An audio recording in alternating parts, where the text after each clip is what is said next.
Les amis, encore une fois, une vidéo exclusive. Je suis avec un homologue qui a créé, tout comme moi, une salle privée, non pour le coaching, mais juste pour faire de la muscu avec sa bande de potes. Et grâce à l'influence qu'il a sur les réseaux sociaux, il a réussi à développer un business et à créer une marque qui aujourd'hui s'appelle le Corona Gym. Donc, on va parler de cette success story qui est assez incroyable car c'est le premier influenceur en France qui, à son âge, a créé quelque chose de la sorte. Et on va parler également de ses potes qui sont avec lui dans la salle, qui ont des physiques extraordinaires pour leur jeune âge. Donc, d'où le titre de la vidéo, le Corona Gym, l'usine à fake Nati. Ceci étant dit, les amis, avant de rentrer dans le vif du sujet, vous avez deux choses à faire. La première, vous abonner à la chaîne et la seconde, mettre les notifications. Bon, trêve de plaisanterie, je vais faire mon intro légendaire qui plaît à tant, qui déplaît à certains. Comme ça, on peut directement tout savoir sur Bras, sa petite bande de copains, le Corona Gym et surtout tout ce qu'ils prennent. Parce que moi, je veux tout savoir en gramme près, tout comme vous.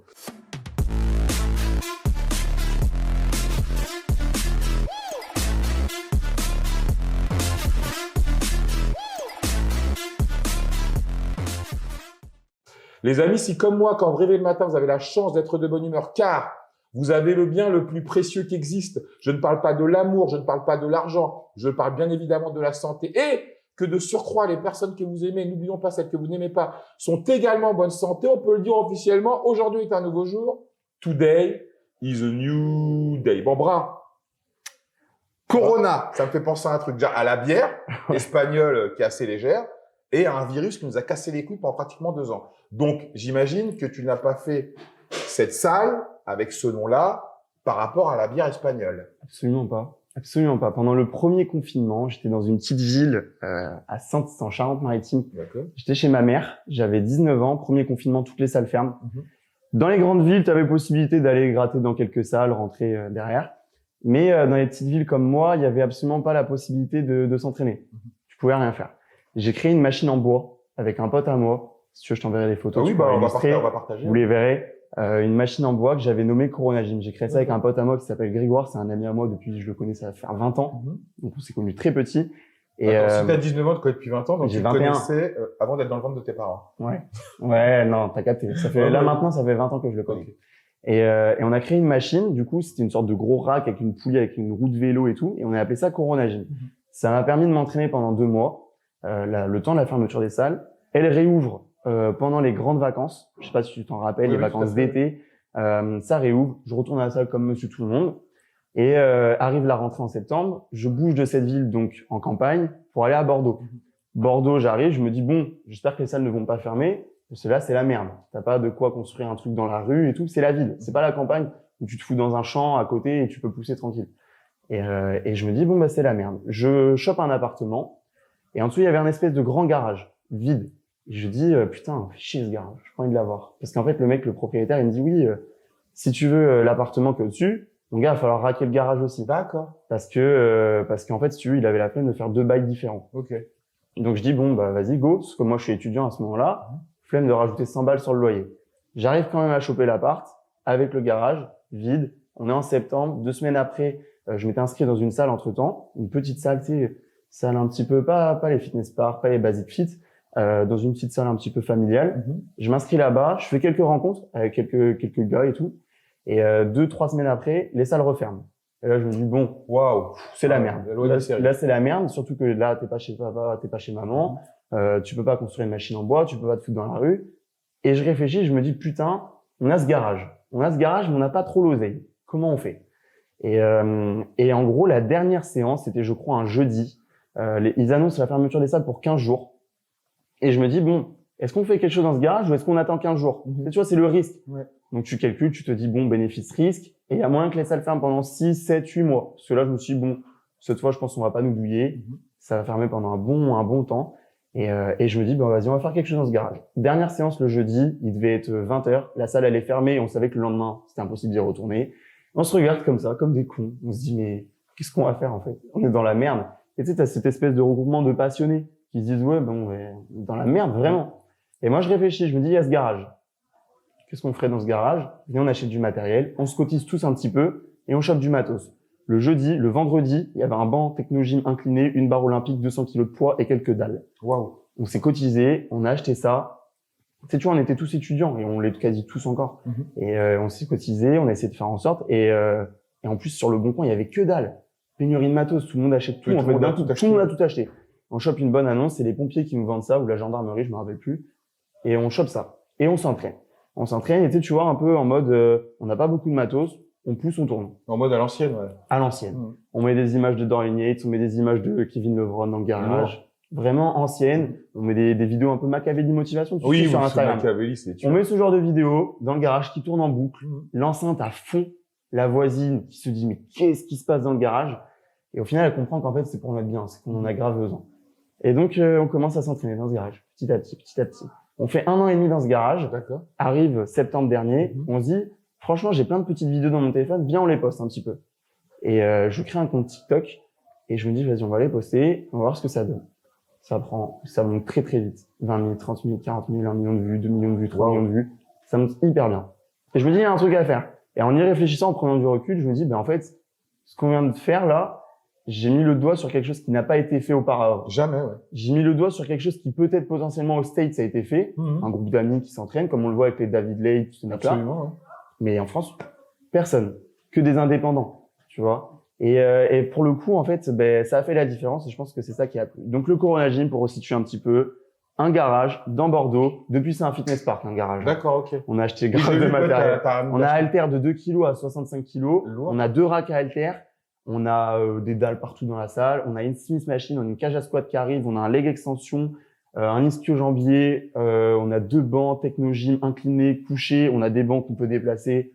Une poulie vis-à-vis, c'est un gros bordel, c'est un gros fitness park, hein, c'est vraiment, mais pour le coup, voilà, c'est comme ça qu'est né le Corona Gym.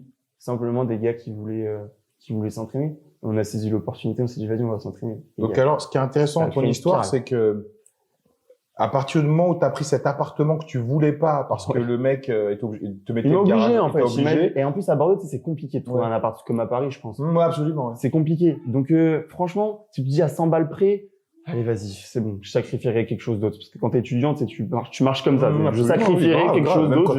Des sorties en moins, je ferai moins de sorties, c'est pas grave, mais au moins j'aurai l'appartement que je veux, quoi. Donc, en tout cas, on peut dire que, à partir du moment où t'as fait ce choix-là, et bon, qu'on t'a pas laissé, en fait, ça a changé ta vie. Ouais, pour le coup, si tu prends du recul, là, maintenant. Ça a changé ta vie. Ouais. C'est extraordinaire. C'est ouf.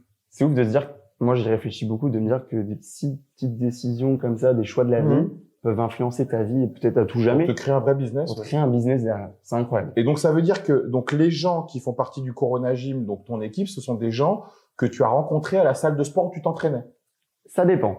Il y a des amis, on est quasi, pour resituer un petit peu, on est à peu près 10. On a un groupe Messenger dans lequel on parle, on est 10. Okay. Sauf que, sur les vidéos, vous ne voyez pas tout le monde. Parce qu'il y en a qui ont la flemme. Qui n'ont pas envie forcément d'apparaître. Qui aiment bien l'ambiance, qui aiment bien la spirale d'entrée qu'il y a dans ce Corona Gym, mais qui aiment pas forcément la visibilité et apparaître sur les vidéos.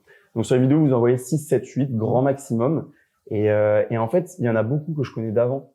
Soit que je connais de mon ancienne ville, donc chez ma mère, quand j'allais à la salle là-bas, on a commencé tous la salle ensemble. Soit certains que j'ai rencontrés pendant ces 2-3 semaines quand je suis arrivé à Bordeaux. D'accord. Voilà. Et après, ça s'est fait de bouche à oreille. Il y en a certains qui étaient venus pendant les 1 an et demi, où on postait rien du tout, et qui maintenant ne sont plus là quand les salles elles ont réouvert. Ils sont partis retourner à la salle, c'est tout. Donc maintenant que tu as un engouement exponentiel sur les réseaux sociaux tels que TikTok, YouTube, tu as 50 000 abonnés en 6 mois, c'est énorme. Moi, je me rends pas compte. Ah non, je me suis fixé 100K en 1 an. Non, mais en 2022, avoir 50 000 abonnés en 6 mois, c'est énorme. C'est énorme. Ouais. Et en plus, tu fais que des vidéos vlogs avec ton téléphone portable. On fait régulièrement. L'audience, ça tient. Donc, est-ce que maintenant les gens donc de l'extérieur qui n'habitent pas à Bordeaux, même des gens de Paris ou ailleurs, ont certainement envie de venir s'entraîner au Corona Gym? Donc, comment ça se passe? Tu fais payer à la séance ou les gens peuvent venir faire une séance et se recueillir au Corona Gym? Se recueillir comme si c'était un le Metroflex Arlington, par exemple. C'est un peu ça. Alors moi, c'est ce que j'essaierai de créer justement quand on aura un plus gros Corona Gym. Mais là, actuellement, les gens cherchent le garage partout dans Bordeaux. Il y en a beaucoup qui le cherchent, il y en a beaucoup qui le trouvent. D'accord. Et ils le cherchent comme ça, genre. Gros, je reçois des dingueries. Ah ouais? Je reçois des dingueries. Ah, c'est là, j'ai filmé, c'est là? Plein de gens se prennent en photo devant le garage, ils marquent leur nom sur le garage. Waouh! Ça devient n'importe quoi et il y a des gens qui sonnent chez moi. D'accord, ouais. Et ça, c'est le gros problème. Parce que j'ai un interphone et les gens sonnent chez moi. Alors, il y a 4 semaines, il y a des gars qui sonnent chez moi à minuit pour prendre une photo. Tu vois, on en arrive un peu là. Et en fait, là, actuellement, je suis en train de me poser la question, comment séparer mon lieu professionnel et mon lieu d'habitation? Moi, en fait, si tu veux, ce qui est intéressant, c'est que moi, je suis exactement dans la même configuration que toi. J'habite là où je travaille. Et j'ai fait à peu près pareil que toi. Je l'ai fait pendant le confinement parce que les salles ont fermé. Et maintenant, j'ai un format que je ne peux plus changer. Je me verrai pas coacher dans une salle, par exemple. M'entraîner de temps en temps dans une salle, je pense que tu dois le faire également. On le fait aussi avec les potes. Ça fait permet du bien. D'aérer un petit peu. Ouais, t'as plus de matériel, ça fait du bien. Mais je suis un peu comme toi. Et moi, ça m'est déjà arrivé que des gens viennent sonner parce qu'ils ont envie de te parler, ils ont envie de. Après, c'est positif aussi. Mais en fait. L'idée, elle est bien, parce que les gens, ils veulent prendre une photo. C'est bon enfant. C'est sympa. Sauf qu'ils comprennent pas, en fait, la limite entre le privé et le public. Et c'est là, justement, que ça commence à poser problème. Moi, j'y réfléchis beaucoup. Donc, les gens ne peuvent pas venir. De temps en temps, je fais venir des abonnés pour qu'ils viennent s'entraîner. Ce qui est normal. Ça me fait plaisir. C'est génial, ouais. C'est super, ça. Mais pour le coup, j'essaie de faire le moins venir de personnes. C'est quand même un garage qui m'appartient, mais qui est aussi à ma voisine. Ouais. Donc, il y a des trucs qui sont à ma voisine. Une voiture, un scooter, une moto. Ça veut dire que dans le garage, il y a une voiture, un scooter, une moto? En fait, la première partie du garage, quand tu arrives, elle est à elle, pour qu'elle puisse sortir en première. Et après, tout le fond, les 2 box plus les devants des box, c'est à nous. Ça veut dire que pour rentrer dans le Corona Gym, il faut passer par t'as la voiture, t'as un scooter, t'as tout ce qu'il faut. Génial. Ouais. Donc, mais vraiment si je fais venir des gens et qu'il y a un problème, par exemple, on abîme la voiture, on abîme le scooter, je suis entièrement responsable. C'est pour ça que cette notion de faire venir des abonnés et tout, j'aimerais, franchement, si je pouvais le faire, je le ferais. Je fais très attention. On a déjà eu des problèmes. Ça veut dire qu'aujourd'hui, là, t'es un peu à la croisée des chemins, c'est que tu ne peux plus rester où tu es parce que ça devient compliqué même pour toi, manque d'espace, et pour ta vie personnelle et tout ça. Et également, si tu veux te développer et faire une vraie salle avec des abonnés et vraiment développer ton business, tu es obligé de prendre un local plus grand, quoi. Exactement. Donc là, on est en train de rechercher un entrepôt sur Bordeaux. S'il y en a qui savent où trouver un entrepôt, voilà, vous avez mon Instagram. Je mets son lien en description de la vidéo, donc n'hésitez pas à le contacter. Ils ont certains agents, t'as plusieurs agents immobiliers qui nous regardent et qui vont contacter directement. On contacte et on voit ce qu'on peut faire, on avise. Donc maintenant qu'on a parlé du Corona Gym et de cette création extraordinaire, et franchement, je te félicite parce qu'à ton âge, comme j'ai dit dans l'intro, c'est incroyable. Vu que t'as 21 ans, j'ai 42 ans, donc tu pourrais être mon fils. Et me dire que l'un de mes enfants pourra avoir l'esprit d'entreprise comme celui que tu as, franchement, ce serait extraordinaire. Vraiment, vraiment bravo. J'espère que tes parents sont fiers de toi. Mes parents sont fiers de moi. Alors, on va pas rentrer dans les grands détails. Ma mère est très fière de moi. J'ai une mère qui est très un peu maman poule. Donc, qui m'a encouragé. Surtout qu'en plus, il y a un truc qu'on a oublié de préciser. En décembre, j'avais une alternance et j'étais en master. D'accord. J'ai toujours été bon élève à l'école. Donc, t'assures dans les études quand même. J'assurais dans les études. J'assurais. Et en même temps, j'étais en alternance. Une alternance qui me rémunérait très bien. Génial. Donc, c'était cool pour acheter du matos. Parce qu'en décembre, j'ai voulu commencer les vidéos YouTube. Et en fait, j'ai capté que c'était impossible de tout tenir en même temps. J'étais dans le gros, tout ce qui est alimentaire, tout ça. Et la grande distrie. Et ça te prend un temps énorme, une énergie. C'est énergivore de fou. Et en fait, j'ai pas pu tout gérer. Donc, j'ai arrêté les cours. J'ai tout arrêté. Sachant qu'à l'époque, sur les réseaux, ça m'a rapporté 200 €. Donc, je quitte un taf qui me payait quasi 2000 € par mois. C'est énorme, surtout pour à 200 € pour vivre des réseaux. Wow. Donc, il y a eu une grosse prise de risque. Et là, j'ai fait mes premières crises d'angoisse. J'ai fait limite, franchement, je te cache pas, je crois que c'était la première fois que j'ai fait une dépression. D'accord. Parce que j'avais pas maman derrière pour m'aider financièrement. Et donc, là, franchement, j'ai douillé. À ce moment-là, j'ai vraiment douillé. Je me suis dit, oula, ça va être dur. Va falloir rassurer. Début janvier, va falloir bombarder les réseaux. Pour justement te générer du revenu, pour histoire de revenir au moins à une situation, parce que j'ai 800 balles de loyer quand même. Ouais, ah oui, quand même. Je gagnais 200 € avec les réseaux, mais j'ai 800 balles de loyer. Et donc, t'as combien de mètres carrés d'espace de vie pour toi? J'ai 36 mètres carrés au-dessus. Et 70 mètres carrés Je pense que j'ai 60 mètres carrés. C'est pas mal quand même, 800 €, 90 mètres carrés. Ouais, mais le garage, franchement, c'est pas, là, ça sert, parce qu'on fait une salle de sport. Si je m'en sers pas. Ah oui, au final, tu payes 800 balles pour 36 mètres carrés, donc c'est pas intéressant du tout. Donc en fait, t'as bien fait de rentabiliser. Mais clairement, j'ai rentabilisé le truc qui me cassait les couilles. Mais en plus, t'imagines quand même prendre un 30 mètres carrés à 800 € dans Bordeaux, c'est extrêmement cher. Non, mais en fait, on peut dire que c'était le destin que tu le ferais. Franchement, c'était le destin. C'était le destin. Sachant qu'il y a quelqu'un qui s'est glissé entre temps au moment où il m'avait dit oui. Après, il m'a dit non. J'ai un ami à moi qui le prend l'appartement. Donc là, dans ma tête, j'ai vrillé. Je me suis dit, ça me saoulait. Et en fait, l'ami à lui, il avait un camion de travail. Il a essayé de le rentrer dans le garage, c'était pas passé. Ah. Et au final, magnifique. il m'a rappelé, il m'a dit en fait la partie est à toi. D'accord, magnifique. Ouais, c'était le destin, je pense. Donc maintenant, on va parler du sujet qui intéresse tout le monde, le dopage. Donc bon, moi j'ai vu 4 physiques chez toi, Ouais. qui sont des physiques hors normes. Donc Romain, Ouais, Antoine, Axel et Edouard. Bon, alors là, franchement, ces 4-là, bon, c'est n'importe quoi. c'est n'importe quoi. Ils ont quel âge d'ailleurs ces mecs? Alors, tu m'as dit Romain. Romain, il a 21 ans. 21 ans. Tu m'as dit Antoine. Antoine. Ouais. Antoine, il a 23. Ouais. Axel. Axel, il a 21. Ouais. Et Edouard, il a 20 ans. Non, mais les mecs, non, mais bon, on partage les photos. Non, les mecs, ils sont pas naturels, c'est sûr. Après, t'as un Solal aussi qui est très bon. Solal, il mettra les images aussi. Ouais. Solal, c'est pour les perfs. D'accord. C'est vraiment le powerlifter du cours. Donc lui, il prend que de la Navarre, que les trucs pour les performances. Je pense que la Navarre, c'est pour la force? Ouais, c'est pour la force. Ouais. Ah, je savais pas.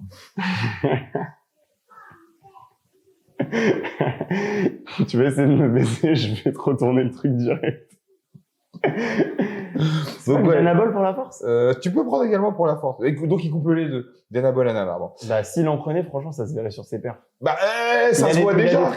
Il a des très bonnes perfs. Bah, après, je pense que c'est possible naturellement d'avoir un terre à 220, 220? Oh, j'ai 240. Mais oui, mais toi, tu prends du Dianabol. Mais j'aimerais bien, ouais, mais si je prenais du Dianabol, j'aurais 250, 240. Mais non, bon, donc toi, franchement, on va partager des photos de ton physique torse nu. Moi, ça va. Toi, je pense que t'es naturel. Bien sûr que je suis naturel. Mais donc, si je suis pas naturel, c'est bon. Donc, pourquoi toi, tu l'es et les autres ne le sont pas?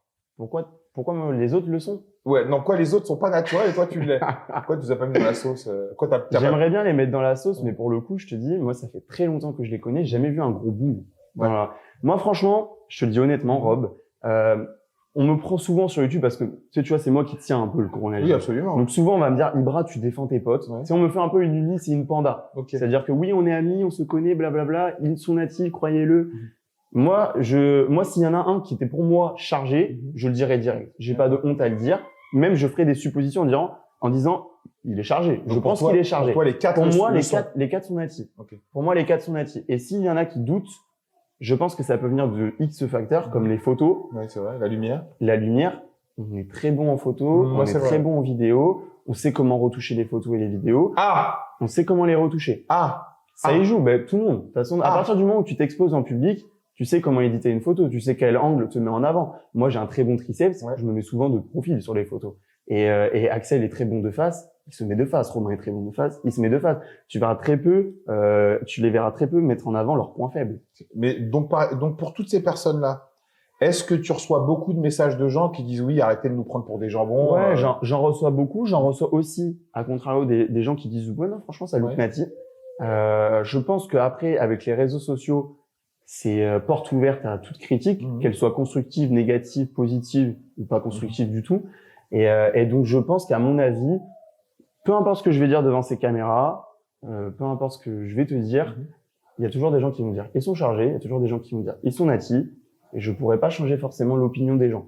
Je pense que, franchement, c'est un truc qu'on aimerait bien faire peut-être à l'avenir. Il y en a certains qui peut-être envisagent, peut-être pas tous, mais il y en a peut-être certains qui ont peut-être des objectifs de compète et qui aimeraient bien peut-être se charger. Et si, moi je te dis direct, s'il y en a qui se chargent, on en fera des vidéos. D'accord. On en fera des vidéos. Donc, pour toi, quand on qualifie quelqu'un de nati, de dopé, est-ce que c'est plutôt flatteur ou c'est plutôt ça réduit le travail qu'il a fourni pour atteindre ce physique à juste prendre des produits? Je pense que c'est les deux. D'accord. Je pense que c'est les deux. Quand tu qualifies quelqu'un de fake nati, je pense que à la fois c'est flatteur pour lui, ça veut dire qu'il a un physique très correct, peut-être plus que la moyenne, mais c'est aussi à la fois réducteur du fait que peut-être que le gars juste s'entraîne correctement, il a une très bonne génétique. On n'est pas à l'abri de gars qui ont des très bonnes génétiques. Aussi, ouais. Attention, cet argument de très bonne génétique a des limites. Il y a des gars qui me disent oui, j'ai une très bonne génétique qui marque lifestyle naturel dans leur bio. Pas à moi. Mais j'estime quand même qu'il y a des gars qui ont des bons physiques, avec des bonnes génétiques, et qui ont aussi tout le mérite d'être naturels. Et ces mecs-là, tu les charges, c'est n'importe quoi. Mais là, tes potes là, dont on a cité, c'est quoi leur poids tous à peu près? C'est pas des mecs très très lourds, je pense. Alors Romain, Il fait 1m78 pour 80 kg grand maximum. Ouais, il est descendu à 79. Sur les photos où il était le plus sec, c'était à 79. T'as un Axel qui est petit, il fait 1m68, 67 pour 71 kg, 72. D'accord, ok. Ouais. Donc ça reste correct, tu vois, c'est du PDC plus 4, mais PDC plus 4 sec. C'est peut-être ça qui met le doute aussi. Edouard, c'est à peu près la même chose que son frère Axel. Et après, on avait dit Antoine. Et Antoine, il fait 1m86. Et le max qu'il a fait en étant le plus fat possible, il est monté à 100 kg. Et le plus sec possible, je crois qu'il est descendu à 92 kg. Mais donc, c'est des gens qui ne prennent des photos que avec une bonne congestion, entre des exercices ou après une séance, et avec une lumière. En plus, comme tu nous dis, accessoirement, les photos peuvent être la lumière du garage est très bonne. D'accord. La lumière du garage est très bonne parce que tu te retrouves avec un espace qui est quasi un peu comme t'as dans les One Air. Ouais. Tu sais, c'est un espace un peu fermé. La lumière du jour est présente, mais pas trop non plus. Et t'as une lumière tombante. Donc il y a des bonnes lumières. Généralement, les gens quand ils viennent au CG, ils me disent putain, la lumière elle est top. Elle est incroyable la lumière. Donc, mais entraînez-vous dans un garage. Mais tu penses pas que pour éviter que les gens qualifient des gens qui se disent naturels de dopés, ces gens qui se disent naturels et qu'on pense dopés devraient peut-être mettre en légende de leur photo, voilà, cette photo est prise après une bonne congestion, avec une bonne lumière et accessoirement, elle peut avoir un filtre ou être retouchée. Je pense pas que ce serait bien de le dire comme ça, les gens ils se diraient ah bah je comprends, ça me rassure. Sur chaque photo? Non, mais en tout cas que les gens comprennent que la photo c'est pas une photo que tu prends lumière blanche à jeun le matin quand tu te réveilles et que tu as dormi pendant 8 heures quoi. Non mais je suis d'accord. Après le mettre sur chacune des photos, je suis pas pour. Enfin, je veux dire, à partir du moment où on s'expose sur les réseaux sociaux, les gens savent que les réseaux sociaux, c'est une infime partie de la vie d'une personne. Oui, c'est-à-dire que tu y mets ton meilleur. Tu te mets à ton meilleur. Je pense que t'as dû le comprendre, c'est que pour des gens maintenant, quand ils voient des visites comme celui d'Antoine, par exemple, ils vont se dire bon bah le mec, je le vois dans la rue, à froid, il est comme ça. Ouais, mais c'est le problème. Est-ce que le problème vient de nous, ou est-ce que le problème vient des gens? Je dirais que c'est. Est-ce que ça viendrait pas du bon sens des gens de se dire, mais écoutez, c'est possible que les mecs prennent des photos où ils sont congestionnés et c'est normal, tout le monde prend une photo à son avantage. J'ai absolument pas envie de me prendre en photo le matin à jeun comme ça sous une mauvaise lumière. Je vais prendre un exemple. Si tu envoies une photo de ta bite à une meuf, tu vas pas envoyer une photo de ta bite au repos. C'est un peu ça. Tu vois, c'est un peu envoyé. Bon. Après, qui envoie des photos de sa bite Bah, ça peut arriver, juste pour donner envie aux chalands, tu vois. Dire bon bah si tu viens, tu as passé un bon moment. Bon voilà. Après, je n'incite personne à le faire, bien évidemment. Ce n'est pas bien. Quand tu envoies des photos, tu les envoies en story qui s'efface au bout d'une seconde. Comme ça, au moins, t'es tranquille. Nota bene.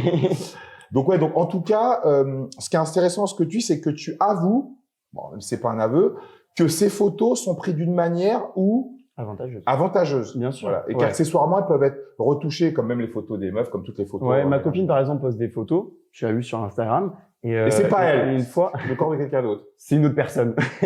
Non, en fait, pour le coup, une fois, elle avait posté une photo et j'avais trouvé ça bien. Elle avait dit, écoutez, moi, j'ai retouché mon bras sur cette photo parce que je le trouvais pas bien. Okay. Attention. Là, c'est de la retouche physique. Là, moi, quand je te parle de retouche avec les gars, c'est vraiment de la retouche genre filtre, lumière, contraste, tous ces trucs-là. Mais je trouve ça bien aussi de le dire. Parce qu'il y a des meufs, tu le vois sur Instagram, ceux qui ont l'œil, tu peux voir comment elles retouchent un peu. Parce que tu vois que leur fait, tu vois, ça ondule un petit peu derrière, c'est un petit peu déformé. Et pour le coup, bon, c'est n'importe quoi. C'est vraiment n'importe quoi. Après, de là à le dire sur toutes les photos, oui, j'ai retouché ça. T'as pas à justifier. Pour moi, les réseaux sociaux, les gens le savent. C'est la meilleure partie de la vie d'une personne. Absolument. Il y avait beaucoup de drama justement par rapport à ça, à des mecs comme, je crois que c'était Loïzine, c'est ça? Oui, Loïzine. Ils se prenaient en photo avec des Porsche, des Lamborghini sur Instagram, et un gars l'avait pris en photo, il avait dit, il est dans le bus comme tout le monde. Voilà. Donc c'est bien aussi, mais je pense que les gens ont un minimum de bon sens. Bah moi, en fait, je pense que oui et non. Tu l'as dit très justement. C'est que vu que toi t'es dans le fitness, tu vas partager que des choses de fitness. Donc ça veut dire que pour les gens, ta vie c'est que ça. Ils pensent pas que bon tu partages des trucs en vacances avec ta nana, mais tu vois ils pensent pas que t'as une vie normale au dehors de ça. La preuve en est, les gens quand ils viennent sonner à ta porte, ils pensent que tu dors peut-être dans ton garage avec une couette Corona. Non mais tu vois. Ouais, non mais je vois. Donc parce qu'ils font pas. En fait, eux ils te voient sur l'écran. Ils te voient sur l'écran tous les jours. Instagram, TikTok, YouTube, ils te voient partout. Donc ils se disent ce mec c'est Corona Gym, voilà c'est tout. Absolument. Ouais. Sauf que moi après je suis le seul quasi à publier des contenus un peu en dehors avec ma meuf. Oui, lifestyle. Ouais. Et souvent il y en a qui me disent oui mais t'es à Paris, c'est plus le Corona Gym, machin. Quand je mets des photos, par exemple, au restaurant, il y en a qui me disent c'est Corona dégustation. Mais non, en fait, je suis juste bras, personne normale qui va au restaurant avec sa meuf, c'est tout. Donc, ça veut dire que le Corona Gym, moi, cette appellation, est rentré pour les gens qui te suivent dans leur vie de tous les jours en fait. Ouais. C'est fou quand même. Hein. Il y a beaucoup de gens que je croise dans Bordeaux Ouais. ou même dans Paris là, et quand je les croise, par exemple, je sais pas, Carrefour Market, ah Ibra, tu fais tes courses? Ouais. Ah, parce que des fois, je fais mes courses comme tout le monde. Oui, je suis normal, ouais, je fais mes courses comme tout le monde. Je vais pas le mettre en story peut-être, c'est tout. Toi, tu vas voir qu'il y a 2 heures, j'étais en train de m'entraîner. Donc tu penses que je m'entraîne encore, mais non, je suis au Carrefour en train de m'acheter des oranges. Des fois, tu peux partager ou mettre en story ou en post des trucs antérieurs qui ne sont pas faits au moment où on parle, quoi. Bien Donc, sûr, ouais. Quand on est parti en vacances avec Lorraine, on est parti à Zanzibar. Ouais. Même 2 mois après, je me suis des photos encore à Zanzibar parce que j'aime bien les photos, je les trouve jolies. Avant tout, Instagram, c'est publier du beau contenu. Pas besoin que ce soit maintenant. Et donc maintenant, t'as ton Corona et t'as également donc une marque de vêtements. Ouais. Donc Corona Gym, donc, Corona comme le Gym, suite que. Et ça marche bien, ça? Ouais, ça marche bien, ouais. Ouais, franchement, c'est cool. J'en ai déjà parlé sur YouTube. Ça, j'ai déjà abordé un peu les montants. On a à peu près un SMIC par mois. D'accord, c'est donc bon. c'est correct, tu vois. C'est du plus, sachant que j'en fais pas la pub. Je fais zéro juste pub. tu les portes. Ouais, juste je les porte vite fait. Et encore en vidéo, on me voit pas trop, moi. Enfin, on me voit pour faire les plans d'intro et tous ces trucs-là, mais on me voit pas trop m'entraîner. Et c'est pour ça que ça fait 6 mois que je m'entraîne quasi plus. Et pour le coup, ouais, ça marche plutôt bien. On est en train d'améliorer tout ça avec une partie féminine. Enfin, on va essayer de tout développer. On va augmenter la qualité. Là, on a fait des grosses commandes. Là, on a fait des très grosses commandes. Ça, c'était un autre fournisseur qui nous les donnait. C'est en Espagne. On a tout commandé en grosse quantité. On va faire des stocks. C'est nous qui allons faire les envois et tout. Ah, génial. On passe à un cran au-dessus. Ouais. Même le matériel au Corona Gym, un cran au-dessus. Pour que fin d'année, on démonte tout. Fin d'année, on a fait des réunions avec les gars. C'est fini. Le game, il est plié. Et donc, ça veut dire que, donc maintenant, toi, tu es chef d'entreprise. Ouais, c'est ça, ouais. Le Corona Gym, c'est devenu une société, société que t'as déposé le nom. C'est une société que j'ai déposé le nom, la marque, tout ça. Les mecs qui ont ma tranche d'âge, bah, ils te jalousent de ouf. Mais ils te jalousent. C'est vrai que c'est un sujet qu'on n'a pas trop abordé dans la première partie de la vidéo. Ouais, mais on peut en parler. On peut en parler rapidement, très clairement. Nous, on a été bercés vraiment dans cet esprit un peu, bodybuilding. Old school, ouais. Old school. On a vraiment été bercés dans ça. Génération TikTok, nous, on s'en battait les couilles. Rien à foutre. Pour te dire, pour être honnête avec toi, même TikTok, on n'aimait pas trop cette application. C'est paradoxal un peu, hein, parce que pour le coup, on s'est fait connaître là-dessus. Oui, quand même mais on est vraiment dans cette génération bodybuilding. On a été bercés là-dedans. Dorian Yates, Kevin Lebron, tous les Mister Olympia, Machiavelli Motivation. Et nous, c'est vrai que les gens de cette génération qui ont, par exemple, à ton âge, nous aiment pas trop. Oui. Alors, j'en croise beaucoup en salle, qui ont ton âge, 40, 50 ans, tous ces trucs-là. Mais et ils nous apprécient beaucoup. Mais il y en a aussi beaucoup qui nous détestent. Mais ça, c'est sûr. Il y en a beaucoup qui nous détestent. Je vais pas rentrer dans les sujets en vidéo. Mais il y en a beaucoup qui nous détestent parce qu'ils pensent que nous, on fait que les cons, qu'on s'amuse, qu'on fait les débiles, on lance des pétards dans le Corona Gym, on fait les débiles. Sauf que derrière tout ça, il y a une éthique de travail. C'est pas forcément ce sur quoi on met le focus, parce qu'on a compris que le côté éducatif, maintenant sur YouTube, c'est passé. Maintenant, les gens, ils cherchent autre chose. On a compris, travailler ton arrière d'épaule, tu fais ça. Depuis qu'il y a une Zofukra et Nassim, Nejamo, c'est bon. Toutes les vidéos, elles sont tapées. On a, séance d'eau sur YouTube, tu trouves une séance d'eau déjà faite. Comment travailler en phase excentrique, tous ces trucs, tout. Tu vois, et tout le monde a lu la méthode de la vie, tous ces trucs-là, on a tous lu. On sait tout. Et si à la limite, il y a un truc que tu sais pas, tu tapes sur Internet, tu l'as, t'as la réponse. Maintenant, ce que les gens, ils veulent, c'est du fun, drôle, motivation, et des gros physiques, et on s'amuse, et c'est s'il y a un gros cul dans l'équation. Et s'il y a un gros cul, ça effet multiplicateur. Mais donc, est-ce que pour toi, ça te fait de la peine que cette génération-là pour eux, vous n'êtes pas légitime, en fait, dans ce que vous faites? Ça fait pas un peu de peine? Même moi, je veux dire, même si les gens me critiquent, je m'en fous. Mais il y a quand même une partie de toi qui aimerait bien quand même que tout le monde t'apprécie parce que à ta juste valeur. À ta juste valeur, parce que ouais, je suis d'accord. Après, ce qu'on met en avant aussi sur les réseaux, ça fait que les gens ont cette image-là de nous aussi. Tu vois, c'est normal. De temps en temps, on a fait des séances un peu plus en mode motivation. On a fait une séance Blood and Guts de Dorian Yates. On l'a refaite, on l'a mis en noir et blanc. C'était full entraînement hardcore. Mais on a remarqué que les gens, ils appréciaient, mais moins. D'accord, ok. Nous, on est des jeunes, on a kiffé cette période-là. Tout ce qui est Mister Olympia, on a kiffé, mais j'ai l'impression que c'est pas ce qui plaît à tout le monde. En fait, c'est pas ce qui plaît à votre génération à vous. Parce à notre génération, c'est pas ce qui plaît. À vous, ils ont commencé à muscler avec Thibaut InShape, From Human to God, tout ça. Donc, en fait, il y a un contexte qui fait que les gens ne vont pas. Ça veut dire que même vous êtes en décalage par rapport aux gens de votre génération, d'une certaine manière. D'une certaine manière, ouais. Parce que pour le coup, nous, vraiment, je te dis, on est vraiment dans le délire hardcore, on se pousse à vomir. Moi, quand je m'entraînais à la salle avant le Corona Gym, j'avais mon gérant de salle qui me faisait faire mes séances de jambes, je trimballais ma poubelle à côté pour vomir. Lourd, c'est comme ça, une vraie séance de Et jambes, comme ça, disait Arnold. Si c'était les meilleures séances de ma vie. 30 minutes avant la séance, je parle à personne, j'en ai rien à branler. T'étais en ta bulle. Je sortais des cours, je m'envoyais du pré-workout pendant les cours, je mangeais ma petite gamelle vite fait, et j'allais à la salle en marchant, j'avais 30 minutes, je mettais mes écouteurs, je calculais personne, rien à foutre. J'allais faire ma séance, je vomissais, rien à branler. Donc, Ibrahim, disons, OK, que vous êtes tous natifs. Ouais. Partons du principe que le Père Noël existe, que Mickey, Minnie et Donald existent aussi. Tu dis des dingueries, là. Voilà, imaginons que Moïse a vraiment existé, il a séparé la mer en deux. Voilà, imaginons tout ça, que Dieu existe, tout ce qu'on veut. Ouais. Imaginons tout ça. Donc, à un moment, vu le physique qu'ont certains de tes potes, un physique extraordinaire, naturellement. Mais le jour où ils vont envoyer la sauce, ça va être incroyable. Peut-être qu'ils vont envoyer la sauce, peut-être qu'ils vont pas l'envoyer. Hein. D'accord. Franchement, l'avantage qu'il y a au CGM, c'est que bon, certains ont des très bons physiques, naturellement. Donc, il y en a, ils se contentent de ça. Ils nous ont dit, bon, je sais très bien que je passerai pas le cap. On en a déjà parlé, hein. C'est un groupe de potes, on va pas faire les mythos. Ouais, on s'est déjà dit, franchement, pourquoi on testerait pas tous ensemble une cure? En plus, moi, je trouve le délire un peu fun, tu vois. On est dans un garage, on teste tous une cure. Mais il y en a plein qui disent déjà, j'ai pas les moyens de me fournir une cure, même si c'est pas, on s'est renseigné, c'est pas hyper cher non plus. C'est accessible quand même, relativement. La testo, ça coûte pas hyper cher. Mais il y en a aussi qui leur vie, c'est pas la muscu, hein. D'accord. Faut aussi le comprendre. Edouard, lui, il kiffe le chantier. Il travaille sur le chantier. Sa vie, c'est ça. Si demain, il doit arrêter soit le chantier, soit la muscu. Il va arrêter le chantier. Il arrêtera la muscu. Ok. Il arrêtera la muscu. Il s'en branle. Il n'a rien à faire. Axel, c'est pareil. Axel, lui, c'est tout pour l'oseille. Il kiffe son taf. Et voilà, c'est tout.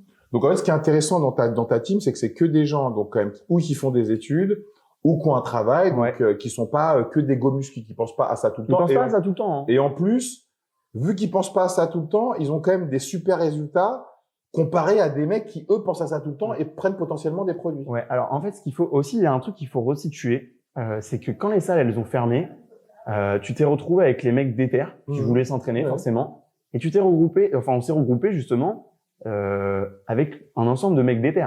C'est pas le mec qui avait commencé à muscu 2 semaines avant qui s'est dit bon vas-y, bon à part exception, peut-être certains l'ont fait, mais qui a commencé à muscu 2 semaines avant qui s'est dit vas-y, il faut que je trouve un moyen de m'entraîner, je lâche 2000 €, 3000, 5000 € dans du matériel. C'est vraiment les mecs déter qui se sont dit moi mon physique, je vais pas le perdre et je vais continuer à me la buter, tu vois. Et c'est vraiment les mecs qui étaient motivés. Donc on s'est regroupés dans ce garage. Tout le monde avait déjà un bon physique, hein, plus ou moins. Tout le monde avait déjà un très très bon physique. Et depuis ce temps qu'on s'entraîne dans ce garage, donc ça va faire 2 ans maintenant, il n'y a pas eu de gros boom, hein. D'accord. Tout le monde a conservé. Axel, il a une génétique, pour moi, c'est la meilleure génétique du CGM. Il a une génétique incroyable. Si tu veux, je t'enverrai même des photos du début quand Axel a commencé. On a commencé quasi la muscu ensemble. Axel, c'était n'importe quoi. Mon gérant de salle de là où on était, quand on a commencé ensemble, il m'a dit, ce mec est fait pour le body. D'accord. Il est fait pour ça. Ah ouais. Il est clairement fait. Axel, il commençait à muscu, le six-pack, les veines sur le ventre, les veines partout. Il prenait 50 aux haltères en 3-4 mois. Il a les levées courts. Enfin, il est vraiment fait pour ça. Il a une très bonne génétique. Bon, en tout cas, merci beaucoup, mon petit Ibrahim, d'avoir éclairé cette lanterne. Bon, t'as pas, parce qu'en fait, ce qui est bien, c'est que t'es quand même quelqu'un qui sait garder un secret. Donc, t'as pas voulu. Si j'avais des trucs à cacher, franchement, ça se verrait. Sur le dopage. Et puis, t'as envie de me tirer des balles. Mais en vrai, tu sais quoi? Si on se charge, on est amené à se charger, je sais qu'il y en a quelques-uns qui aimeraient bien, peut-être. On en fera des vidéos. Nous, gros, on prendra tout ce qu'il y a à prendre. Hein. Oui, parce qu'en plus, pour l'image, tu fais si vous mettez tous à prendre des produits, ça va buzzer de ouf. Non, ouais, ça a bien buzzé, je pense. Ça, pour le coup, ça peut être incroyable. Pourquoi on passera à côté de ça? Bah ouais. Donc, pour terminer, alors, est-ce que tu as bien été reçu chez moi? J'ai été très bien reçu. Voilà. Est-ce que tout ce qui a été dit dans cette vidéo, je t'ai pas pris au dépourvu, il y a pas Tu m'as pas pris au dépourvu, tu m'as pas pris au dépourvu. Moi, je connais ta personnalité. Je sais commenter, j'analyse les vidéos, je sais un petit peu commenter. Donc, je suis pas venu en mode, je ne le connais pas, je sais pas ce qu'il va me poser comme question. Je savais déjà à l'avance un peu plus ou moins le genre de questions. Au moment où on en avait un peu brainstormé avant. Et quand bien même, moi, avant même de faire des vidéos, je te suivais. Ok. Donc, je regardais tes vidéos et j'étais une personne normale et je le suis toujours et je regardais tes vidéos normalement. Et je voyais un petit peu la personnalité que t'avais. Je sais que t'aimes bien titiller. Oui, t'aimes bien aller chercher. Parce que c'est normal. Oui, c'est le jeu. Et c'est ce qui fait aussi plaisir aux auditeurs et que ça marche. Mais pour le coup, je savais plus ou moins. Donc, je suis pas surpris. Je savais. Bon, en tout cas, Ibrahim, je suis content que, tu dises devant la caméra que t'as bien été reçu pour éviter peut-être un futur TikTok ou je ne sais quoi, on sait jamais. Bon, génération. En tout cas, il y a quelque chose qui est hyper important, c'est que, moi, je suis dans l'échange et dans le partage. Ouais. J'adore rencontrer des gens parce que les gens, c'est un peu comme toi, ils viennent chez moi. Ouais. Là où Ouais, mes enfants toi, où il y a tes dorment. enfants. Ouais. Pareil que toi, et toi, ils viennent chez toi, Dans mon appart. là où tu vis avec ta femme, voilà, là où tu as ton intimité. Donc, quand tu reçois quelqu'un, tu le reçois dans la confiance. Et s'il y a le moindre problème, vu qu'on est des hommes et des adultes, on en parle. Et voilà, s'il y a un souci, moi, je peux enlever des passages d'une vidéo, je peux même ne pas la sortir. Mais je pense que les réseaux sociaux ont perverti quelque chose, c'est que les gens aiment mieux dire à des gens qui ne connaissent pas quand ils ont eu un problème avec quelqu'un qu'ils ont vu, plutôt que le dire à la personne avec qui ils ont eu un échange humain. Je pense que après tous les humains sont différents plus ou moins. Après il y a des comportements que tu peux observer un peu partout. Absolument. C'est en fonction des valeurs de chacun, en fonction du comportement de chacun, de la situation. Il y a trop de facteurs à prendre en compte. Mais bon, en tout cas, ce qui est important, c'est que même si des fois ça ne se passe pas forcément bien avec un être humain, un individu quel qu'il soit, il ne faut pas être dans le dogme que tout le monde est pareil. La preuve, voilà, j'ai un mec qui a une vingtaine d'années, qui est extrêmement intelligent, qui est entrepreneur, qui est bien dans sa peau, qui est bien dans ses baskets, qui est bien dans sa vie sentimentale, amoureuse, dans sa vie amicale, dans sa vie familiale.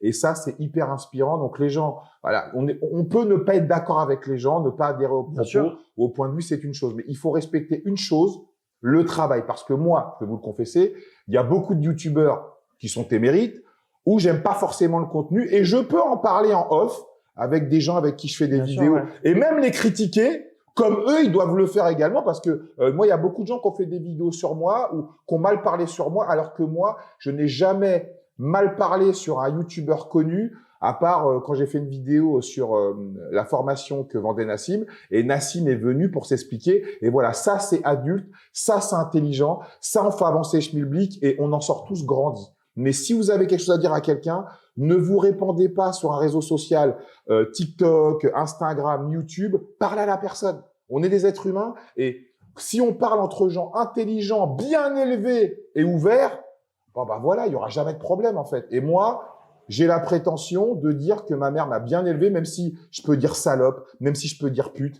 même si je peux aller loin dans ce que je fais, mais je ne prends jamais les gens au dépourvu. Et s'il y a le moins de problèmes dans une vidéo, eh bien, je peux enlever un passage, je peux même la supprimer, ce que j'ai déjà fait dans le passé. Par exemple, j'avais fait une vidéo avec un policier qui parlait de son expérience du dopage, et ça a pris une ampleur en 24 heures énorme dans la police. Il m'a demandé de la supprimer. J'ai supprimé direct. Alors que la vidéo, elle a fait en 12 heures 40 000 vues. Et ça, c'est l'éducation. Oui, voilà, c'est l'éducation. On en revient toujours au même principe, c'est l'éducation, c'est ce que t'as donné tes parents. Et c'est pour ça que toi, vu que tu es quelqu'un quand même qui est brillant dans ses études, dès que tu t'es lancé dans une passion pour gagner 200 € alors que tu en gagnais 2000 en étant en contrat pro, donc ça veut dire que quand tu allais t'embaucher, tu allais gagner. Tu voulais me prendre un poste cadre à la fin. T'imagines? Donc en fait, un avenir tout tracé. Tu as fait le choix d'investir dans une passion qui ne rapporte pas forcément beaucoup d'argent, bancale, et tu l'as fait brillamment. Et en fait, tu as mis l'énergie que tu as mis dans tes études, comme le disait Arnold Schwarzenegger d'ailleurs, pour mener à bien cette passion. Et maintenant, tu gagnes confortablement ta vie. Tu vis, tu te réveilles le matin en faisant quelque chose que tu apprécies. Tu travailles avec ta nana, tu vis avec elle, tu bosses avec tes amis. Tu es un modèle à suivre. Et pour moi, c'est un honneur d'avoir la chance d'avoir un gamin de 21 ans à côté de moi qui est aussi brillant, aussi intelligent. En plus, t'es beau gosse et t'as de belles dents. Ah non, mais t'as de très belles dents. Parce qu'en France, les gens, ils ont des dents dégueulasses. Ça, faut le souligner. En tout cas, mon Ibra, c'est la famille. Merci beaucoup. T'es le bienvenu ici. Au plaisir. Même si un jour tu sais pas où dormir, j'ai 3 chambres. Je dormirai sur un banc Spartek. Ouais, y a pas de problème. Mais ici, tu seras bien, tu mangeras bien, ça je te le dis. Mais tant mieux. Et si t'es de passage à Bordeaux. Mais je vais, écoute-moi. Et tu sais quoi, franchement, viens au Corona Gym. Non, mais j'allais dire, non, mais je vais faire une séance au Corona Gym. Même, je resterai 2-3 jours, ça on fera plusieurs séances. On fera un planning. Comme ça, je pourrais m'entraîner avec même des activités et tout. Je trouve ça bien parce que moi, tu vois, il y a beaucoup de youtubeurs qui veulent fit. Il y en a beaucoup que je refuse. Parce que. Oui, tu fais pas de fit avec, J'en fais très peu. Pour quelle raison? J'en fais très peu. Moi, au début, on en a fait quelques-uns. Ça s'est mal passé. D'accord. Au final, quand le Corona Gym a pris, ça s'est retourné un peu en mode, oui, c'est grâce à nous que t'as percé. D'accord. Alors que, gros, franchement, niveau abonnés, c'était kiff. On a explosé tout, peut-être 2-3 semaines après. Et ils se sont attribués tous les mérites. Mais pour quelle raison moi, ça, tu vois, j'en parlais juste avant. Et comment ça se fait que tu as eu parce que bon, je vois que t'es quand même quelqu'un, t'es comme moi, t'es dans l'échange, dans le partage. Pourquoi ça s'est mal passé, sans les citer, bien évidemment? Pourquoi ça s'est mal passé? Parce que moi, j'apprécie pas que, tu vois, ce qu'on disait pareil. Respect du travail. Quand, au début, on a commencé sur YouTube, et jusqu'à il y a pas si longtemps, je faisais tous les montages, je les fais encore. J'allais upload les vidéos dehors parce que je n'ai pas internet chez moi. Je capte très très mal. Tu sortais avec ton ordinateur? Avec mon téléphone, sous la pluie, sous la neige, tempête, tout ce que tu veux. J'allais dehors à un endroit où je captais bien, pas abrité. Ça fait que pendant 1 heure, je restais dehors comme ça, assis c'est comme long un con. à uploader, c'est long. Et j'attendais. Et T'aurais j'attendais. dû Et tous filmer, les par jours. contre, t'aurais dû filmer. Et je les filme. Ah, génial. Tous les jours.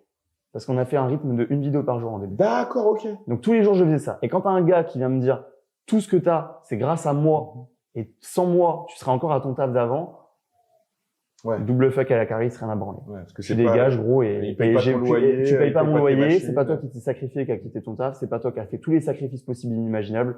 J'ai tout fait. Je me suis engagé à 100% dans ce projet. J'ai niqué mon physique à cause de ce projet. Parce que qui filme pendant les séances?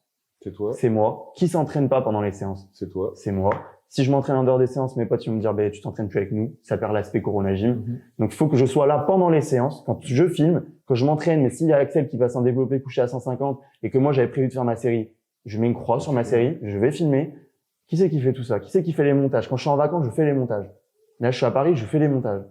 Jamais de temps. Mais je m'arrête jamais. T'as pas peur qu'à un moment, que ça marche tellement bien que les autres membres du Corona Gym te disent un peu ce que ces personnes t'ont dit, quand ils vont voir que quand tu vas leur dire non mais écoutez les gars, c'est moi qui ai payé le local, c'est moi qui ai investi les machines, c'est moi qui fais les vidéos, c'est moi qui fais le montage, c'est moi qui upload, donc c'est normal que c'est moi qui en tire le plus l'usufruit. Oui, bien sûr. Et donc, surtout s'il y a des investissements à faire, par exemple, dans un entrepôt, qui va prendre un crédit? Bah oui, c'est qui va faire tout ça? Donc, tu vois, c'est pas comme si je claquais tout l'argent dans des sacs Louis Vuitton. Mais toi, tu as pensé à ça, que ça, bien sûr que j'y ai pensé, on en a déjà déjà parlé. Moi, je vois ça en 2 parties. La première, c'est que, déjà, je tire un revenu, mais eux se dégagent une visibilité énorme. On le sait aujourd'hui, la visibilité, c'est un des trucs les plus importants sur les réseaux. C'est de la monétisation gratuite. Aujourd'hui, ils viennent s'entraîner. Il y a des abonnés qui tombent. Tu prends 20K sur Instagram, juste en venant t'entraîner. Tu leur crées du contenu. Je leur crée du contenu. Je fais les montages à leur place. Sur TikTok, parfois, je les mets eux en avant et pas moi. Dans les vidéos, je les mets eux en avant. Certes, c'est moi qui ai pris le plus d'abonnés parce que c'est moi qui ai créé le projet, mais je les mets vraiment eux en avant. Et puis, quand bien même, eux, ils vont se dégager du revenu par leur visibilité que j'ai créée indirectement et que eux, ils ont créé. Tu vois, c'est une spirale, entre guillemets. Je leur donne la visibilité et eux me permettent de créer cette visibilité. C'est du donnant-donnant. Et sur leurs revenus qui vont se faire, et certains se sont déjà fait de l'argent, je vais pas aller leur dire, écoute frérot, sur les 10 000 euros que tu t'es fait, moi je veux 2 000 euros parce que tes abonnés que tu as pris, c'est grâce à moi, c'est moi qui t'ai recruté au Corona Gym sur un projet que j'ai eu l'idée. Je vais pas leur dire ça. Faites-vous votre argent, chacun de son côté, chacun fait ses choses. Tant qu'il y a du respect et qu'on garde cette spirale d'amis de base, on avance comme ça. L'argent est un gros problème dans les groupes, surtout quand tu passes du statut ami à professionnel. C'est un gros problème. Et nous, on essaye de le cerner. Maintenant, on fait des réunions quasi hebdomadaires pour discuter. On prend un tableau, on discute et on explique. Et on dit, on pose parce que souvent, l'amitié vient s'entrelacer dans le professionnel. Donc, c'est très important. Bon, en tout cas, je pense que tu l'as mérité. Tu aimes mieux être détesté pour ce que tu es, un jeune entrepreneur qui s'en bat littéralement les couilles de ce que disent et ce que pensent les gens, plutôt qu'être aimé pour ce que tu n'es pas. Une petite pisseuse qui est hypersensible et dès qu'on dit un truc, oh mon Dieu, faut que je me justifie parce que mes gens ont dit ci, ont dit ça, je veux pas perdre la face. Donc ça, c'est une vraie qualité. Et comme c'est écrit sur mon mur, mon ami, la jalousie, ça se mérite plutôt.